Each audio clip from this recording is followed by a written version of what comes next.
Le métier d'arboriste grimpeur, c'est en fait un double métier comme son nom l'indique. Il y a le métier d'arboriste qui est tout ce qui est la connaissance de l'arbre, son fonctionnement, ses besoins. Le deuxième métier, c'est le côté grimpeur. Et donc là, c'est toute la technicité de la grimpe, monter et travailler en sécurité en respectant le végétal.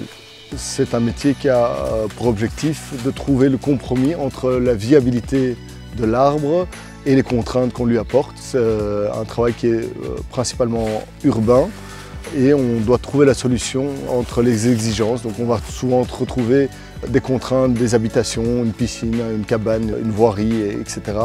L'objectif étant de préserver le patrimoine arboricole. Une formation en alternance a tout son sens dans une formation d'arboriste grimpeur, puisque ça reste un métier qui est à 80% manuel. Il faut le stage en entreprise pour comprendre le fonctionnement d'une entreprise, la rentabilité d'une entreprise et les exigences d'une clientèle.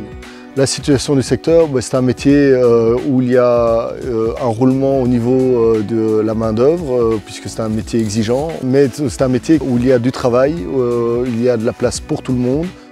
Au niveau des débouchés, c'est un métier qui est très ciblé quand même, arboriste grimpeur. Donc généralement, on commence par une carrière d'arboriste pour apprendre à connaître l'arbre, parce que malgré la formation, il faudra plusieurs saisons pour comprendre totalement le fonctionnement de l'arbre. Et il est vrai que par la suite, on peut se spécialiser dans différents domaines.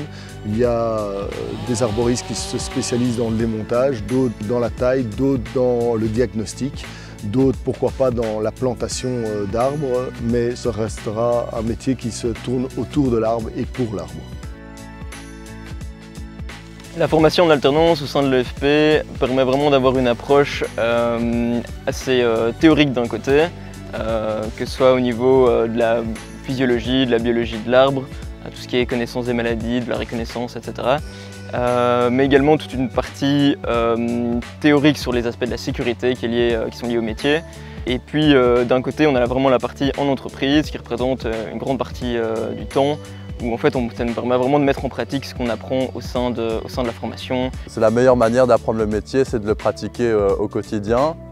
Et ça permet d'apporter une discipline dans sa vie, le fait de commencer dans le milieu du travail, à devoir se lever tôt. Moi, je trouve ça bien que les formateurs, ça soit leur boulot et ils nous apprennent ce qu'ils font au quotidien. On voit qu'ils savent de quoi ils parlent et que c'est des choses qui les passionnent. Le fait d'avoir deux personnes qui sont dans le métier, voilà, ça nous donne vraiment une bonne vision et une bonne approche sur comment utiliser les bonnes techniques et les dernières techniques qui sont d'actualité. Alors si vous êtes à la recherche d'un métier en extérieur, en rapport avec les arbres, je vous conseille fortement la formation d'arboriste grimpeur.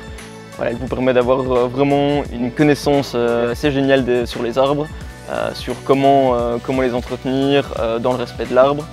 EFP, formateur de talent.